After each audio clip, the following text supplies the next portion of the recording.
Vídeo de hoje, o Flamengo a um passo do título mundial. Qual é a leitura que a gente deve fazer do jogo de ontem contra o Pirâmides?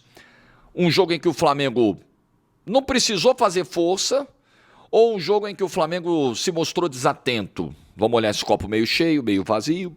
Você vai ver a minha opinião, vai ouvir a minha opinião neste vídeo, mas antes vai dar o like, vai se inscrever, vai ficar aí com o sininho da notificação ativado para não perder os vídeos novos aqui do canal. De nada adianta a gente subir o vídeo meio-dia e meia a gente já tá com o pré-jogo da GTV no ar, a audiência do YouTube, para quem acompanha futebol, tá toda lá, então não fazia sentido. Até tinha a intenção de fazer esse vídeo ontem, quando cheguei em casa, depois da vitória do Flamengo, para subir ontem à noite, por volta das 6, 7 horas. Mas a dona Enel, ela não ia me decepcionar. Depois de um vídeo onde eu cito o descaso dessa empresa com a cidade de São Paulo na quinta-feira, eu acho, ou na sexta, ontem eu recebi o presente. Ficamos a tarde inteira e a noite inteira sem luz. A luz só foi voltar de madrugada, porque caiu uma breve chuva ontem em São Paulo. É tudo de papel, né? Molhou, acabou, morreu. Então assim é São Paulo, assim é a Enel, infelizmente. Então ficou para hoje o vídeo. E já aviso que amanhã não rola o vídeo porque eu estarei voando para o Catar. Eu vou hoje no fim da tarde para o Catar e só chego amanhã. Você faz o vídeo amanhã? Faz a análise da Copa do Brasil para mim, Paola? E eu chego amanhã. Eu acho que os inscritos adorariam. E aí eu só chego amanhã no Catar, meia-noite, no Brasil, 18 horas, segunda-feira. Então são mais de 24 horas viajando, eu e o Formiga. Então, vídeo hoje e depois vídeo na terça. O Jorge não vai falar do Corinthians, não vai falar do Cruzeiro, ele não gosta dos dois. Para, não vou falar porque eu, de novo, não vou conseguir ver o jogo. Bom, vamos lá, mas esse jogo aqui eu vi, narrei. E aí, qual é a leitura? Respondendo a pergunta que eu mesmo fiz, eu respondo a mim mesmo no canal, a pergunta que foi feita no início do vídeo. Qual é a leitura que fica da atuação do Flamengo? Na boa, primeiro que assim, é muito difícil, é beira impossível você jogar 90 minutos contra uma equipe e essa equipe não ter pelo menos uma única chance. Vai ter, por mais que você domine, por mais que você tenha o controle, por mais que você coloque muita intensidade no jogo, em algum momento vai rolar uma escapada dos caras e os caras vão chegar.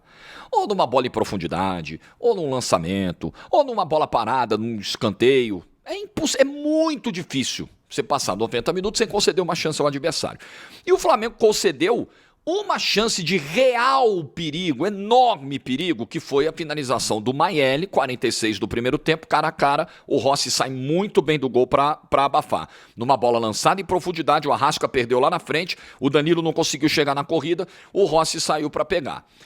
Então, eu acho que está no pacote do que o jogo de ontem pedia.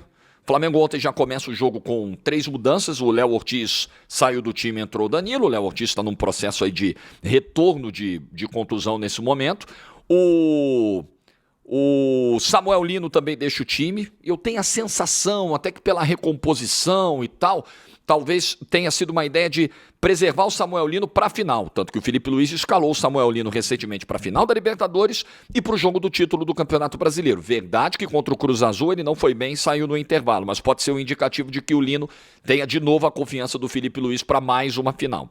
Então, Cebolinha no lugar do Lino, Plata no lugar do Bruno Henrique. Talvez também pensando em guardar um pouco do fôlego do Bruno Henrique, que vai ser muito necessário para atacar espaço, para a bola em profundidade, porque o Pedro, que tem características totalmente diferentes e que entrou bem demais ontem, não vai ter condição de jogar muitos minutos, jogou 9 minutos apenas ontem porque está retornando. Então era um Flamengo com mudanças, era um Flamengo sabendo da diferença técnica. A diferença técnica ontem era muito grande, com todo respeito. O Pirâmides é um clube em ascensão, ganhou 3 títulos aí nos últimos anos, ganhou a Copa dos Campeões da África, maravilha. Mas é muito fraco. Nossa, é muito fraco. É um time de muitas limitações. Então, um time que tem uma dificuldade para jogar, para finalizar, muito abaixo do Flamengo. E o Flamengo não precisou. Eu não acho que o Flamengo tenha sido uma equipe desatenta. Até vi algumas análises e eu discordo. Não acho que foi, o Flamengo foi desatento, o Flamengo tomou susto, eu acho que o Flamengo pisou no freio entendendo que, né? O gol sai com 23, 24 minutos, 24 acho que foi o tempo oficial da transmissão da FIFA, o gol do Léo Pereira, na cobrança de falta do Arrascaeta, e naquele momento o jogo estava absolutamente controlado, o Flamengo chegou a ter 80% de posse, Flamengo segurando, trabalhando, teve uma chance, uma jogada de linha de fundo com 4, 5 minutos que o Cebolinha bate o jogador do Pirâmide, está no meio do caminho, na trajetória da bola. E aí o Flamengo vai trocando passe, controlando, sem ser ameaçado, sem o Pirâmide chegar na área. Aí tem uma bola parada, sobe o Léo Pereira e a gente tem que falar de novo do desempenho da defesa do Flamengo. Ontem foi o jogo de número 73 do Flamengo no ano, com a equipe principal, com o Felipe Luiz na beira do campo, 73. Em 41 desses 73 jogos, o Flamengo não levou gol. Ontem de novo, mais uma vez o Flamengo não foi vazado, em mais da metade dos jogos do ano. Isso, óbvio, passa pelo desempenho do Rossi e dos zagueiros, todos num nível muito alto, Léo Ortiz, Léo Pereira e Danilo. E além de resolverem lá atrás, resolvem na frente. Porque quando vão para o ataque, são mortais na bola parada. Ontem, Léo Pereira no primeiro tempo, Danilo no segundo tempo. Na final da Libertadores, Danilo fazendo o gol do título. Então, a explicação do sucesso do Flamengo, ela é 50-50, tá? Do meio para Arrascaeta, com o Jorginho e Pulgar que dão a dinâmica de meio campo, com o Pedro que está fazendo um grande ano mesmo com as lesões, com o Carrascal que cresceu aí ao longo da temporada. E a mesma importância é do meio para trás. Do meio para trás o Flamengo é tão forte quanto do meio para frente. E ontem a bola parada resolveu. O Arrascaeta participou de todos os gols do Flamengo até agora nesse Intercontinental, né?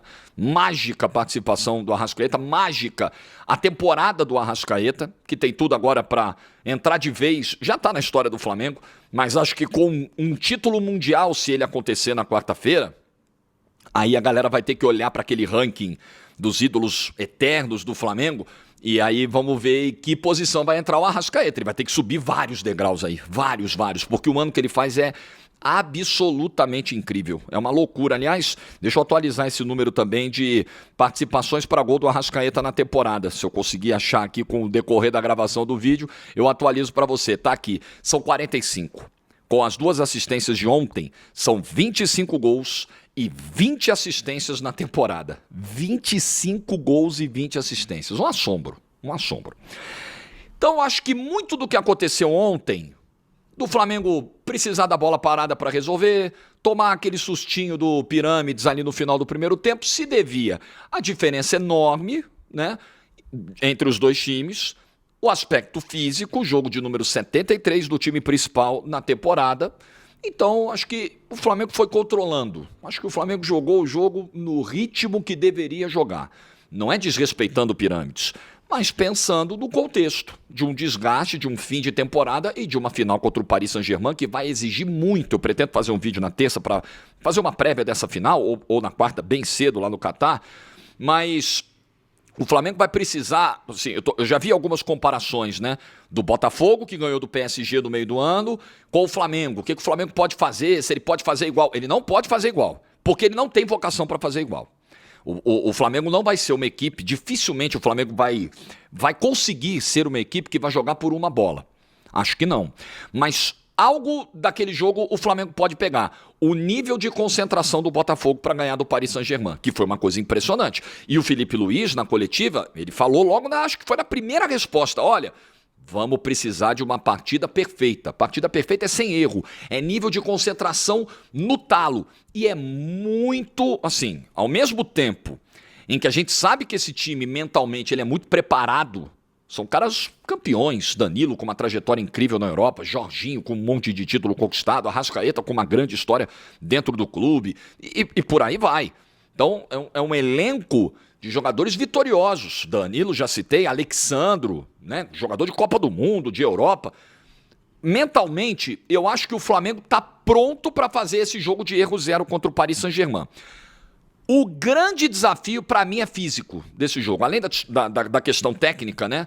Por mais que o Paris Saint-Germain, hoje, ele não esteja vivendo, assim, aquele grande momento igual vivia no meio da temporada, quando foi campeão da Champions, quando de janeiro para cá, né, acelerou, jogou muita bola e por isso foi campeão da Champions, inclusive metendo goleada na final. Você mete 5-0 numa final, meu amigo. Mas era Inter. 5-0 numa final de Champions League. Mostra como, né, essa equipe vinha voando.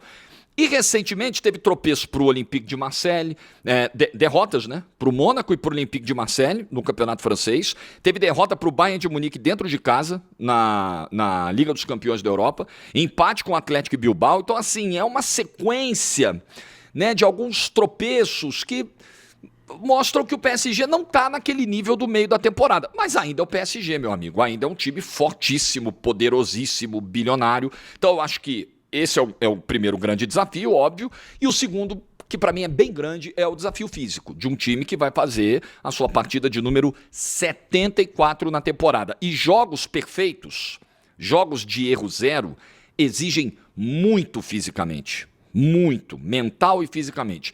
E um time que está no limite, no talo, não tem mais, o último gásinho. Mas vale o título mundial, né? É a hora que você tira força, às vezes, de onde não tem. Você vai buscar porque é algo muito grande que o Flamengo está prestes a conquistar. Tem jogo? Eu acho que tem jogo. PSG é favorito? Claro que é favorito. É óbvio que o PSG é favorito, né? Não é pra não zicar, não tô preocupado com isso, não. O Jorge tá só fazendo um personagem pro rubro-negro não achar que ele tá zicando. Pelo amor de Deus, eu não tenho poder pra isso não, gente. Não acredito nesses negócios, não. Fala um negócio, vai zicar. Eu não acredito. Respeito quem acredita. Mas é claro que o PSG é favorito. Mas eu acho que se você pegar nesses últimos anos aí, são 13 títulos europeus seguidos, né? No Mundial de Clubes. 13 seguidos. O último brasileiro foi o Corinthians em 2012 em cima do Chelsea. Em 2012 a gente tinha uma sensação de que, opa, dá, hein? Esse Chelsea não é isso tudo. Eu acho que não é exatamente igual agora. Eu acho que esse PSG é melhor do que aquele Chelsea, mas o Flamengo é muito forte. Esse Flamengo de 2025 é o melhor brasileiro de todos os que foram recentemente para jogar contra europeu na final do Intercontinental. De todos que bateram lá no Intercontinental. Então, eu acho que é possível. Muito difícil, tá? Muito difícil. PSG é o favorito. A lógica é o PSG confirmar esse favoritismo pelo investimento que tem. Mas o Flamengo de 2025 é um time histórico do futebol brasileiro e sul-americano. É que quando a gente está no tempo presente, fica muito difícil ter essa dimensão histórica, ter isso com clareza no olhar. Eu compreendo.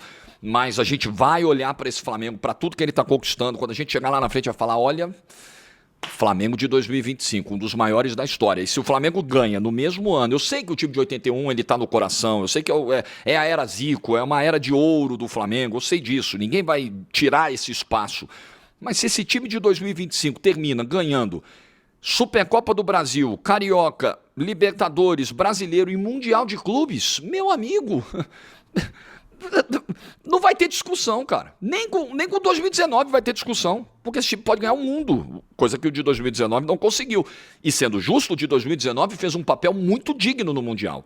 Fez uma boa semifinal contra o Al Hilal e uma boa final. Uma final onde ele foi no limite das suas forças contra o Liverpool. E gerou alguns incômodos ao Liverpool. Então tem jogo, tá? Flamengo não é o favorito. Mas tem jogo quarta-feira lá no Catar. E eu vou ter o prazer de narrar esse jogo na GETV. Quero agradecer já demais essa audiência enorme que a gente está tendo aí na disputa da Copa do Mundo de Clubes, nesses primeiros meses de vida no geral da GETV, números incríveis, a galera que está escolhendo acompanhar com a gente, que curtiu o nosso estilo, fico muito feliz com isso, agradeço de coração e espero que você esteja com a gente. Quem é supersticioso, né? Pô, o Flamengo nunca perdeu na GETV. Quem acredita, então continua vendo, né? Tipo, quem está ganhando não se mexe, deixa como tá. E na quarta-feira eu vou estar lá com o Bruno Formiga. Eu e Formiga viajamos hoje, o André Balada e o Roberto Veloso já estão por lá desde o início, então a gente vai se juntar a eles lá com todo o time da GETV. 14h, horário de Brasília, a bola rola na quarta-feira. Então, partiu o Catar, né? Tô indo pro Catar, para uma viagem enorme, o dia inteiro viajando, mas vai valer a pena, porque a gente pode ver uma página histórica do futebol brasileiro ser escrita lá em Doha na próxima quarta-feira. Então, reforçando aqui, galera, amanhã não tem vídeo no canal, estarei voando para o Catar. Terça-feira, meio-dia, vamos soltar vídeo. E a minha ideia na terça é soltar um outro vídeo por volta das 6, já vai ser meia-noite lá no Catar, a diferença é de 6 horas, para falar do anúncio do The Best, né? Porque eu estava vendo aqui no GE.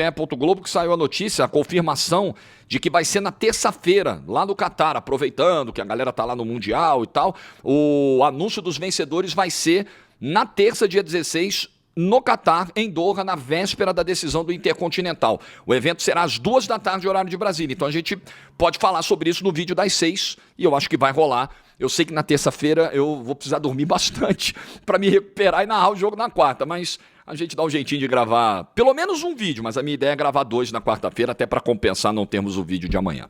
Beleza? O que você pensa, hein? Tem jogo pro Flamengo? Dá? Dá para sonhar?